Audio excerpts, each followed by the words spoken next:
Hello everyone, आज हम लोग पढ़ने वाले हैं क्लास 6 की साइंस की बुक से chapter number 2 components of food. तो चलिए चैप्टर को स्टार्ट करते हैं। यहाँ लिखा है in chapter 1 we made list of the food items that we eat. Chapter 1 में हम लोगों ने जो भी फूड आइटम्स हम लोग खाते हैं उसकी लिस्ट हम लोगों ने बनाया था, और साथ ही साथ इंडिया के डिफरेंट पार्ट्स में फूड आइटम्स जो खाए जाते हैं उनको आइडेंटिफाई भी किया था। साउथ की तरफ कुछ और फूड आइटम्स खाए जाते हैं, ईस्ट की तरफ कुछ और, नॉर्थ और वेस्ट की तरफ कुछ और फूड आइटम्स खाए जाते हैं, और साथ ही साथ हमने उन्हें मार्क भी किया था। Okay, a meal could consist of chapati, dal and brinjal curry. Meal क्या होता है? जब भी आप ब्रेकफास्ट या फिर लंच या फिर डिनर में जो भी आप खाते हैं तो आपके प्लेट में जितने भी सारे फूड आइटम्स रहते हैं वो कहा जाता है मील। ठीक है, जैसे आप खाते हो। तो मील में अगर एक मील की बात करें तो उसमें चपाती हो सकती है, दाल हो सकती है और ब्रिंजल करी हो सकती है, बैगन की सब्ज़ी हो सकती है। दूसरे मील में राइस हो सकती है, सांभर हो सकती है और वेजिटेबल हो सकती है, जैसे कि वो सब्ज़ी भिंडी की सब्ज़ी बनी हुई हो सकती है। और दूसरे मील की बात करें तो उसमें अप्पम हो सकती है, फिश करी और वेजिटेबल्स हो सकती है। यानी हर एक प्लेट में अलग अलग तरह के फूड आइटम्स पाए जा सकते हैं। ओके, चलिए आगे कंपोनेंट्स ऑफ फूड को जानने से पहले हम लोग एक्टिविटी 1 को भी पढ़ लेते हैं। Our meals usually have at least one item made of some kind of grain. हमारे खाने में कम से कम एक अनाज की फूड आइटम्स तो रहती ही है, एक आइटम तो अनाज की रहती ही है, ग्रेन की रहती है। Other items could be a dal or a dish of meat and vegetables. और दूसरे आइटम में हम कह सकते हैं कि दाल हो सकती है, या फिर मीट की कोई डिश हो सकती है, या फिर वेजिटेबल की कोई डिश हो सकती है। It may also include items like curd, butter, milk and pickles. इसके अलावा मील में दही हो सकती है, बटर, मिल्क हो सकती है और अचार भी हो सकती है। Some examples of meals from different regions are given in table 2.1। कुछ ऐसे एग्जाम्पल्स हैं जो कि अलग भारत के अलग अलग क्षेत्रों में मील में खाए जाते हैं, वो टेबल 2.1 में दिए गए हैं। अब आपको सिलेक्ट करना है फूड आइटम्स जो कि आपने चैप्टर 1 में पढ़ा था और उनकी लिस्ट बनाई थी। अब उसमें कुछ और ज़्यादा मील्स को आपको ऐड करना है उस लिस्ट में और टेबल 2.1 में लिखना है। Okay, sometimes we may not really have all this variety in our meals. कभी कभी जितनी भी सारी वेराइटी होती है जिसके भी हमने लिस्ट बनाया है वो हमारे खाने में नहीं होती। If we are travelling we may eat whatever is available on the way. तो जब भी हम कभी सफ़र करते हैं, यात्रा करते हैं, तो हम लोग वो खाते हैं जो कुछ भी अवेलेबल होती है रास्ते में। It may not be possible for some of us to eat such a variety of items most of the time. तो ये हमारे लिए पॉसिबल नहीं होता है कि ज़्यादातर हम लोग वैरायटी ऑफ आइटम्स को कंज्यूम करें। ठीक है, ओके। अब आगे लिखा है what do different food items contain. तो जो डिफरेंट फूड होते हैं, हमारे सामने अलग अलग तरह के फूड आइटम्स होते हैं, तो उसमें आखिर होता क्या है। तो चलिए आगे पढ़ते हैं और जानते हैं कि जो फूड आइटम्स होते हैं उनके अंदर क्या होता है।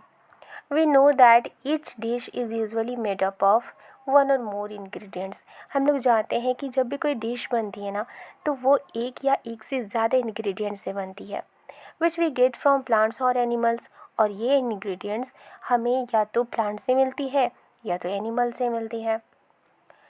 These ingredients contain some components that are needed by our body।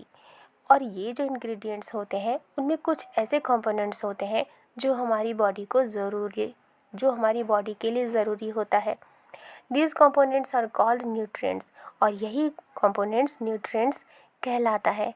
और ये जो कंपोनेंट्स होते हैं वो क्या करते हैं, हमारी बॉडी के लिए ज़रूरी होते हैं, हमारी बॉडी को एनर्जी प्रोवाइड करते हैं, राइट, ग्रो होने में मदद करते हैं। Okay, the major nutrients in our food are named carbohydrate, proteins, fats, vitamins and minerals. कुछ मेजर न्यूट्रिएंट्स जो हमारे खाने में होते हैं कार्बोहाइड्रेट, प्रोटीन, फैट, विटामिन और मिनरल्स हैं। अगर और बात करें तो फूड कंटेन डाइटरी फाइबर्स, यानी फूड में डाइटरी फाइबर्स भी होते हैं। डाइटरी फाइबर्स क्या होते हैं? वो बॉडी के अंदर से जितने कचरे होते हैं उनको निकालने में मदद करते हैं। एंड वाटर, और साथ साथ में फूड में वाटर भी होता है, which are also needed by our body, जो कि हमारी बॉडी के लिए ज़रूरी होता है। Do all food contain all this nutrients? ये एक क्वेश्चन यहाँ बन रहा है कि क्या सभी फूड में ये सभी न्यूट्रिएंट्स होते हैं? तो नहीं, सभी फूड में जितने भी सारे न्यूट्रिएंट्स हैं वो एक ही फूड में नहीं होते। अलग अलग फूड आइटम्स में अलग अलग न्यूट्रिएंट्स होते हैं। With some simple methods we can test whether cooked food or a raw ingredient contain one or more of this nutrients. तो हम लोग क्या कर सकते हैं कि एक सिंपल मेथड से हम लोग टेस्ट कर सकते हैं पके हुए खाना या फिर जो रॉ इंग्रेडिएंट होते हैं उनको टेस्ट कर सकते हैं। और टेस्ट करने के बाद हम ये पता कर सकते हैं कि क्या उनमें एक या एक से ज़्यादा न्यूट्रिएंट्स मौजूद होते हैं। The test for presence of carbohydrate, protein and fats are simpler to do as compare to the test for other nutrients. अब कार्बोहाइड्रेट, प्रोटीन, फैट बहुत आसानी से इसे हम टेस्ट कर सकते हैं दूसरे न्यूट्रिएंट्स के मुकाबले में। Let us do these test and record all our observation in table 2.2। तो चलिए इस टेस्ट को करते हैं और जो भी हम ऑब्जर्व करेंगे वो टेबल 2.2 में लिखेंगे। For carrying out these test you will need solutions of iodine, copper sulphate and caustic soda. अब आपको ये टेस्ट करने के लिए कि कौन से फूड में कार्बोहाइड्रेट, प्रोटीन और फैट है कि नहीं, तो इसके लिए आपको आयोडीन की ज़रूरत होगी, कॉपर सल्फेट की ज़रूरत होगी और कास्टिक सोडा की ज़रूरत होगी। You will also need a few test tubes and a dropper, और इसके साथ साथ आपको कुछ टेस्ट ट्यूब्स की भी ज़रूरत होगी और एक ड्रॉपर की भी ज़रूरत होगी। Try this test on cooked food items as well as raw materials. अब इस टेस्ट को आप पके हुए खाने के साथ साथ रॉ मटेरियल्स के साथ भी टेस्ट कीजिए। Table 2.2 shows you a way to record the observation from this test. Table 2.2 में ये दिखाया गया है कि जब भी आप टेस्ट करोगे और आप जो भी ऑब्ज़र्व करोगे तो आप अपने ऑब्जर्वेशन को किस तरह से रिकॉर्ड करेंगे।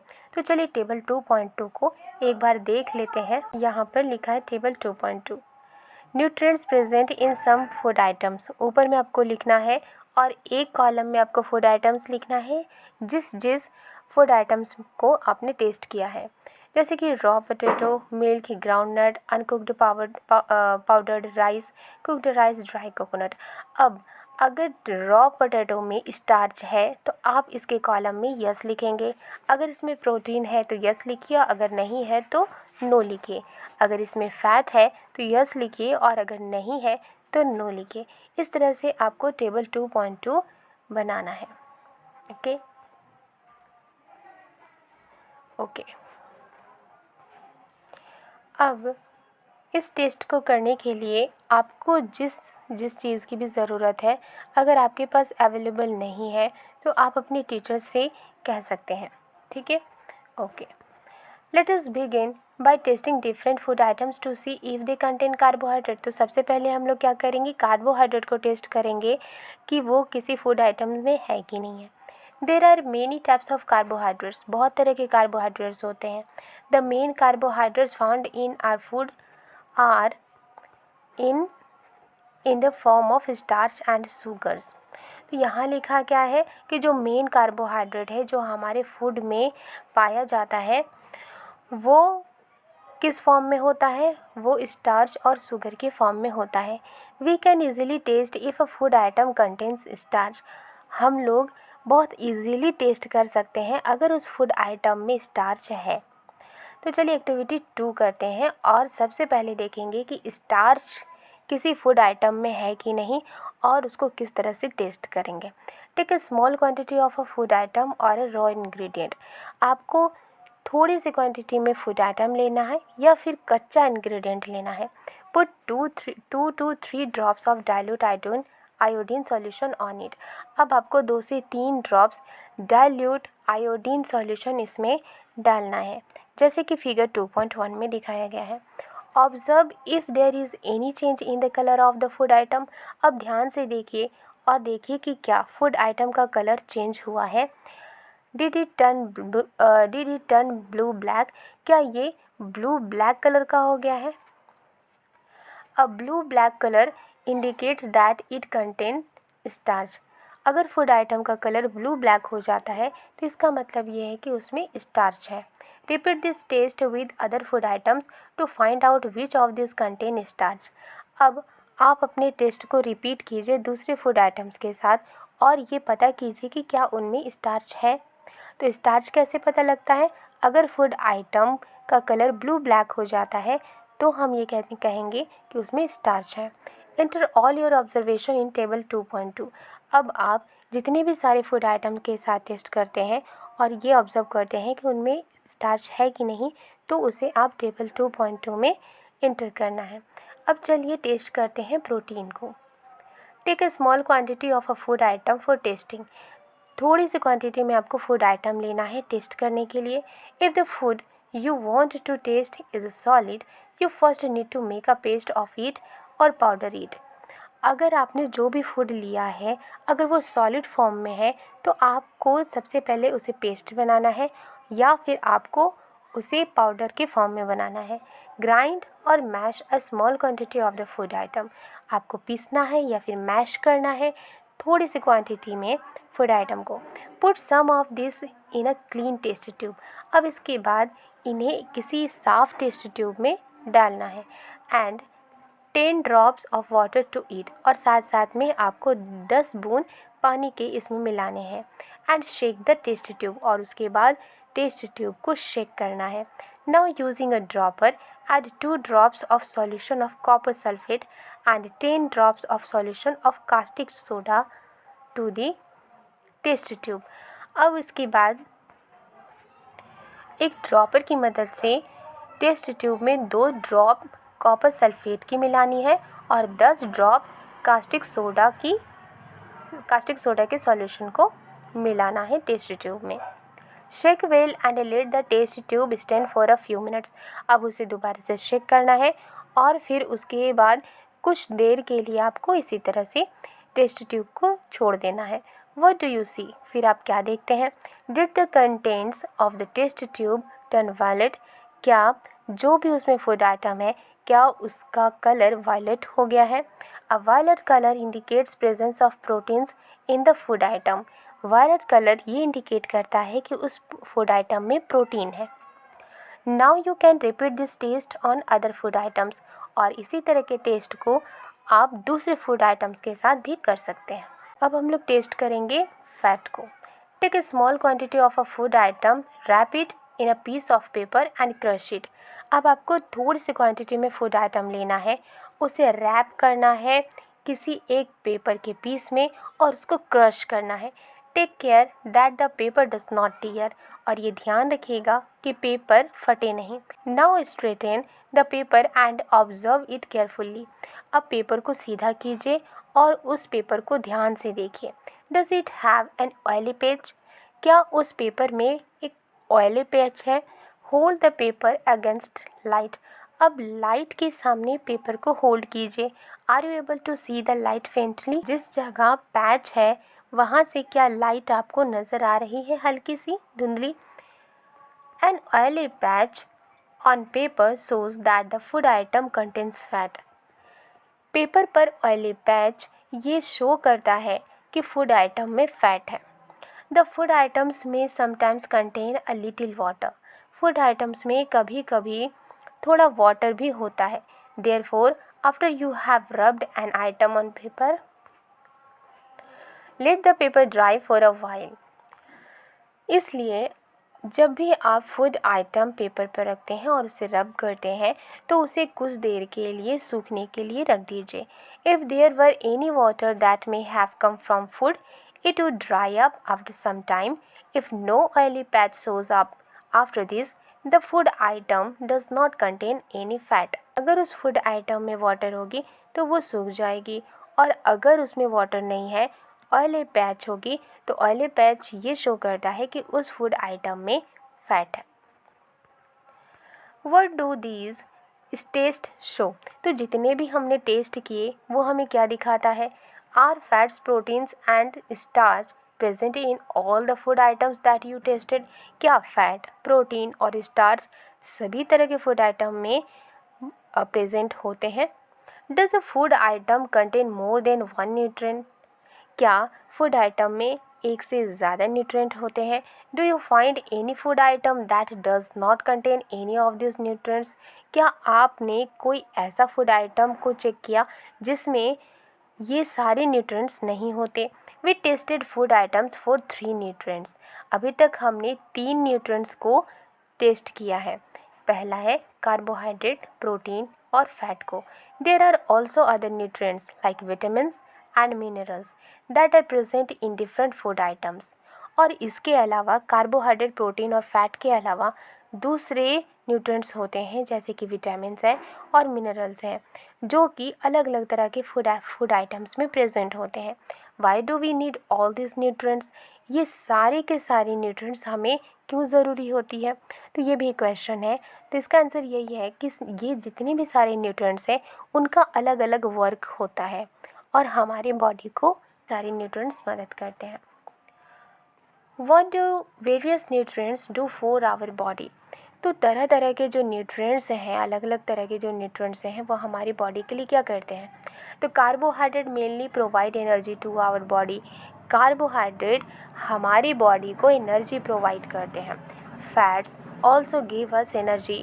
फैट भी हमारी बॉडी को एनर्जी प्रोवाइड करती है। In fact fats give much more energy as compare to the same amount of carbohydrates. तो जो फैट होता है वो कार्बोहाइड्रेट के मुकाबले में ज़्यादा एनर्जी प्रोवाइड करता है। Food containing fats and carbohydrates are also called energy giving foods. Figure 2.3 and figure 2.4।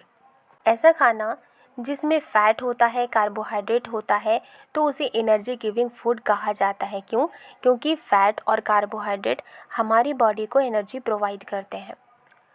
यहाँ पर फिगर 2.3 और फिगर 2.4 में आप देख सकते हैं कि कार्बोहाइड्रेट के सोर्स कौन कौन से हैं। अगर आपके एग्ज़ाम में पूछा जाए कि कार्बोहाइड्रेट के सोर्स कौन कौन से हैं तो इनमें से आप किसी के भी नाम को लिख सकते हैं। नेक्स्ट 2.4 में है यहाँ पर some sources of fats, plant sources and animal sources. तो जो फैट है वो हमें प्लांट से भी मिलती है और एनिमल सोर्सेज से भी मिलती है। यहाँ पर ए में प्लांट से मिलने वाले जो फैट है वो यहाँ शो किया गया है और यहाँ पर एनिमल से मिलने वाले फैट यहाँ लिखे गए हैं। तो आप इन्हें याद कर लीजिएगा। Okay, proteins are needed for the growth and repair our body. जो प्रोटीन है वो हमारी बॉडी की ग्रोथ के लिए, हमारी बॉडी के रिपेयर के लिए बहुत ज़रूरी होता है। फूड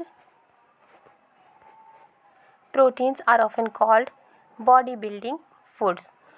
ऐसा खाना जिसमें प्रोटीन होता है उसे कहते हैं body building foods, right? Okay, vitamins help in protecting our body against diseases. और जो विटामिन है वो हमारी बॉडी को बीमारियों से लड़ने के लिए एनर्जी प्रोवाइड करता है, ताकत प्रोवाइड करता है, बीमारियों से हमारी बॉडी को प्रोटेक्ट करता है। Vitamins also help in keeping our eyes, bones, teeth and gums healthy. साथ ही साथ विटामिन हमारी आँखों, हमारी हड्डियों, टीथ, गम्स को हेल्दी बनाए रखता है। Vitamins are of different kinds known by different names. Vitamins अलग अलग तरह के होते हैं जिन्हें अलग अलग नामों से जाना जाता है। Some of these are vitamin A, vitamin C, vitamin D, vitamin E and K. और इनमें से कुछ के नाम हैं vitamin A, vitamin C, vitamin D, vitamin E and K. There is also group of vitamins called vitamin B complex. और जब vitamin के सभी विटामिन को एक ग्रुप में रखा जाता है तो उसे कहा जाता है विटामिन बी कॉम्प्लेक्स। ठीक है, यानी ग्रुप ऑफ विटामिन्स को कहा जाता है vitamin B complex. Our body needs all types of vitamins in small quantities. हमारी बॉडी को ज़रूरत होती है सभी तरह के विटामिन्स की स्मॉल क्वांटिटी में। Vitamin A keeps our skin and eyes healthy. Vitamin A हमारी स्किन, हमारी आइज़ को हेल्दी रखता है। विटामिन सी बहुत सारी डिजीज़ से बॉडी को लड़ने में हेल्प करता है। विटामिन डी हमारे बोन और टीथ के लिए कैल्शियम प्रोवाइड करता है। ठीक है। Food that are rich in different vitamins are shown in figure 2.6 to figure 2.9।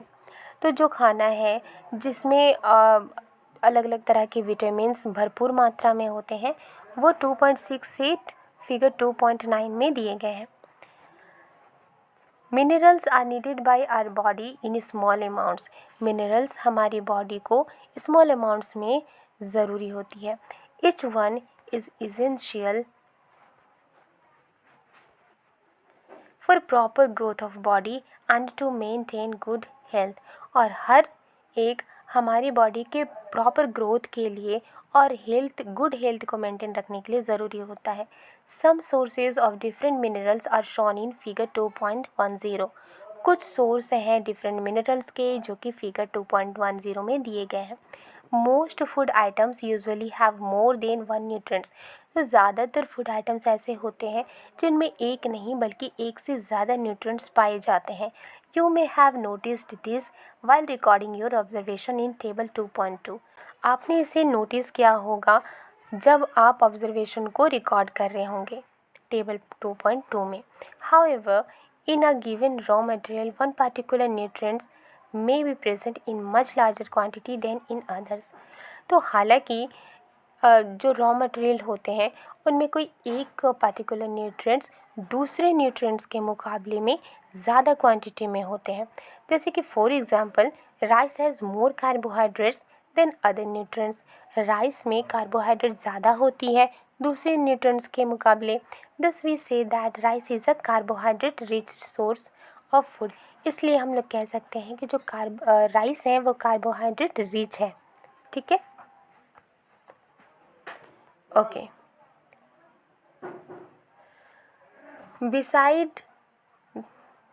Besides these nutrients, our body needs dietary fibers and water। इन सारे न्यूट्रिएंट्स के अलावा हमारी बॉडी को डाइटरी फाइबर्स की भी ज़रूरत होती है, वाटर की भी ज़रूरत होती है। Dietary fibres are also known as roughage. Dietary fibres को रफेज के नाम से भी जाना जाता है। Roughage is mainly provided by plant products in our food. और रफेज हमें मेनली प्लांट प्रोडक्ट से ही मिलती है। Whole grains and pulses, potatoes, fresh fruits and vegetables are main sources of roughage. जैसे कि जो होल ग्रेन्स होते हैं, दाल है, पोटैटो है, फ्रेश फ्रूट है और वेजिटेबल्स है, उसमें रफेज होते हैं। Roughage does not provide any nutrient to our body. Roughage हमारी बॉडी को कोई भी न्यूट्रिएंट प्रोवाइड नहीं करता but is an essential component of our food and adds to its bulk. लेकिन ये फिर भी हमारे बॉडी के लिए ज़रूरी होता है। This helps our body get rid of undigested food. तो ये क्या करता है कि हमारी बॉडी से अनडाइजेस्टेड फूड को ये बाहर निकालता है। ओके ओके, यहाँ पर आप देख सकते हैं सम सोर्सेस ऑफ आयोडीन, कहाँ कहाँ से आयोडीन मिलती है, और some sources of phosphorus, some sources of iron, ये भी न्यूट्रिएंट्स है। ओके, मिनरल्स है, some sources of calcium. Okay, water helps our body to absorb nutrients from food. अब वाटर क्या करता है कि जो फूड से न्यूट्रिएंट्स है वो एब्जॉर्ब करने में मदद करता है। ठीक है, बॉडी को एब्जॉर्ब करने में मदद करता है। It also helps in throwing out some wastage from body as urine and sweat. और इसके अलावा बॉडी में दूसरे जो कचरे होते हैं, कुछ वेस्ट होते हैं, वो यूरिन की मदद से और स्वेट के रूप में, यूरिन और स्वेट यानी पसीना के रूप में ये बॉडी से बाहर निकालता है। Normally we get most of the water that our body needs from the liquids we drink. तो ज़्यादातर जो वाटर है वो हमारी बॉडी को कहाँ से मिलती है? लिक्विड के रूप में, जो भी हम पीते हैं, जैसे कि वाटर है, मिल्क है और टी है। और अगर बात करें तो we add water to most cooked foods. हम लोग जब भी खाना पकाते हैं तो उसमें वाटर ऐड करते हैं, और जब वो खाना हम लोग खाते हैं, कंज्यूम करते हैं, तो खाने के साथ साथ वाटर भी हमारे बॉडी को मिलता है। Let's see if there is any other source which provides water to our body. तो चलिए देखते हैं कि क्या दूसरे ऐसे सोर्स हैं जो हमारे बॉडी को वाटर प्रोवाइड करते हैं। तो इसके लिए एक्टिविटी 3 है। एक्टिविटी 3 में लिखा है टेक अ टमाटो और अ फ्रूट लाइक लेमन। एक टमाटो लीजिए या फिर फ्रूट जैसे कि lemon, cut it into small pieces. अब उसे छोटे छोटे टुकड़ों में काट लीजिए। Do your hands get wet while doing so. जब आप इसे कट कर रहे थे तो क्या आपका हाथ भीगा? Carefully observe whenever vegetables and fruits are being cut. तो केयरफुल्ली ऑब्जर्व कीजिए जब भी आप किसी वेजिटेबल्स और फ्रूट्स को काट कर रहे हों, पील्ड कर रहे हो, छील रहे हो, ग्रेट कर रहे हो या फिर मैश कर रहे हो एट योर होम। ओके, तो जब भी आप अपने घर पर वेजिटेबल या फ्रूट्स को काट रहे हो, पील कर रहे हो, ग्रेट कर रहे हो या मैश कर रहे हो, तो केयरफुली ऑब्जर्व कीजिए। Do you find any fresh vegetables or fruits that do not contain some amount of water. क्या आपको ऐसा कोई फ्रेश वेजिटेबल्स या फ्रूट्स मिलता है जिसमें कोई पानी ही नहीं होता? We see that many food materials themselves contain water. हम लोग देखते हैं कि ज़्यादातर फूड मटेरियल्स जो होते हैं उनमें वाटर होती है। To some extent our body needs are met by this water. Apart from this we also add water while cooking many food items. तो जो भी हम रॉ मटेरियल्स खाते हैं उनके साथ साथ तो पानी होता ही है, साथ ही हम लोग जो खाना पकाते हैं उसमें भी पानी ऐड करते हैं, जिसकी वजह से हमारे बॉडी को पानी मिलता है। अब बात करते हैं बैलेंस्ड डाइट की। Food we normally eat in a day is our diet. जो भी खाना हम लोग खाते हैं कि एक दिन में, वो हमारा डाइट होता है। Okay, for growth and maintenance of good health our diet should have all the nutrients that our body needs. तो अच्छे ग्रोथ के लिए और मेंटेनेंस के लिए, अच्छे गुड हेल्थ के मेंटेनेंस के लिए हमारी डाइट में सभी तरह के न्यूट्रिएंट्स होने चाहिए जो भी हमारी बॉडी को ज़रूरत होती है, इन द राइट क्वांटिटीज़, और सही मात्रा में वो सारे न्यूट्रिएंट्स मिलने चाहिए। Not too much of one and not too little of the other. कोई एक न्यूट्रिएंट्स ज़्यादा भी नहीं मिलना चाहिए और दूसरा न्यूट्रिएंट्स कम भी नहीं मिलना चाहिए। The diet should also contain a good amount of roughage and water. और जो डाइट है उसमें अ गुड अमाउंट में रफेज भी होनी चाहिए और वाटर भी होनी चाहिए। Such a diet is called a balance diet. और ऐसे ही डाइट को बैलेंस डाइट कहा जाता है। Do you think that people of all ages need the same type of diet. तो क्या आप ये सोचते हैं कि हर उम्र के जो लोग होते हैं उनको सेम टाइप की डाइट की ज़रूरत होती है? Do you also think that what we need for a balanced diet would depend on the amount of physical work that we do?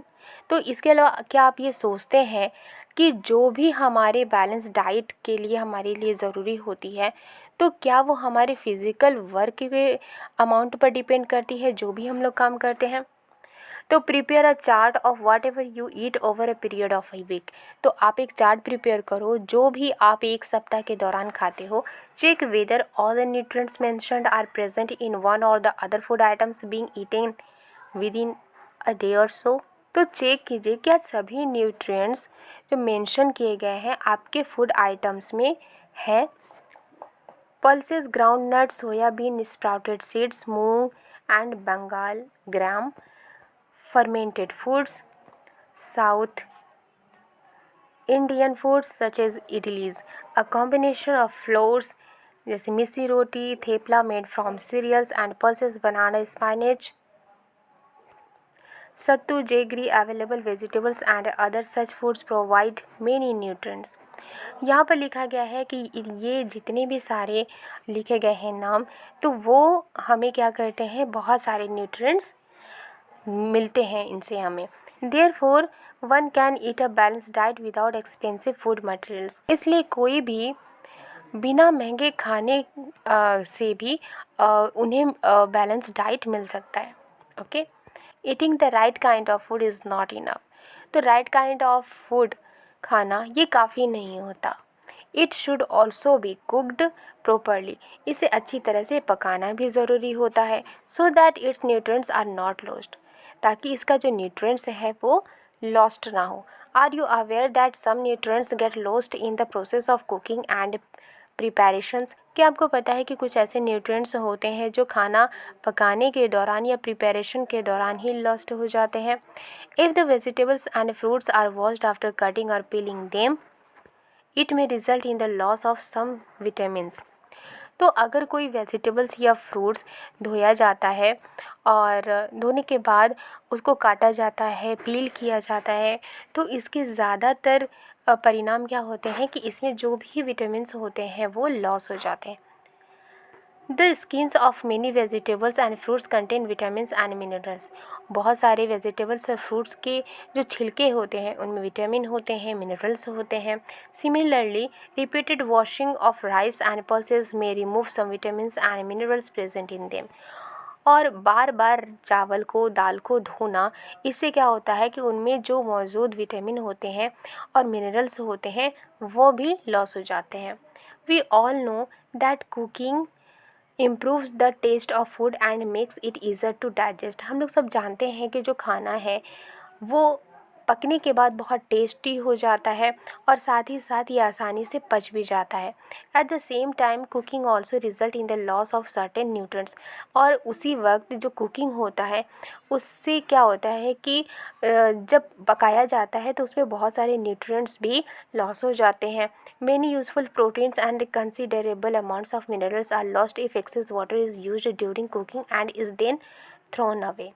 और जब खाना पकाने के दौरान अब ज़्यादातर अगर पानी का यूज़ किया जाता है और इसे बहा दिया जाता है तो इससे भी क्या होता है कि जो विटामिन है, प्रोटीन है और मिनरल्स है वो भी लॉस हो जाता है। Vitamin C gets easily destroyed by heat during cooking. से खाना बनाने के दौरान आसानी से डिस्ट्रॉय हो जाता है।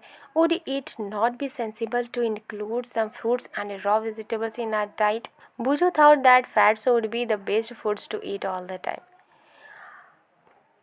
A katori bowl of fat will give much more energy than a katori of carbohydrate rich food. एक कटोरी यानी बाउल फैट वो ज़्यादा एनर्जी देगा एक कटोरी कार्बोहाइड्रेट के मुकाबले। Isn't it? है ना?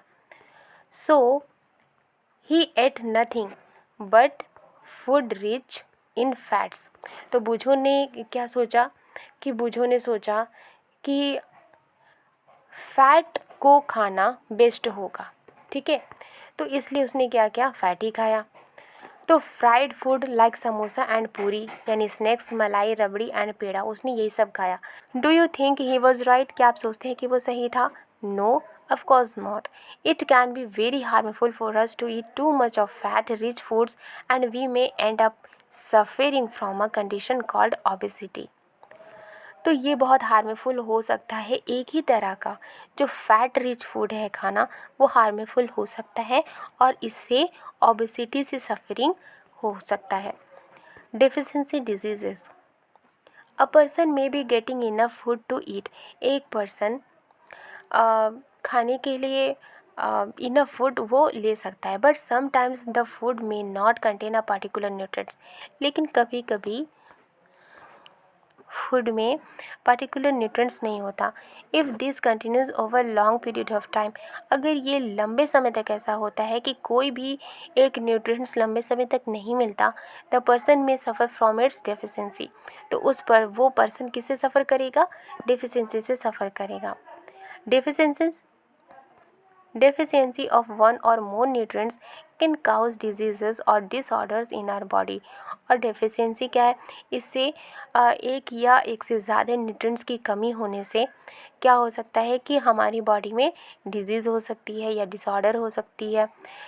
Disease that occur due to lack of nutrients, और जो बीमारी होती है वो क्या होती है? लंबे समय तक अगर कोई न्यूट्रिएंट्स ना मिले तो उससे डिजीज़ हो सकती है और ऐसे डिजीज़ को डिफिशिएंसी डिजीज़ कहा जाता है।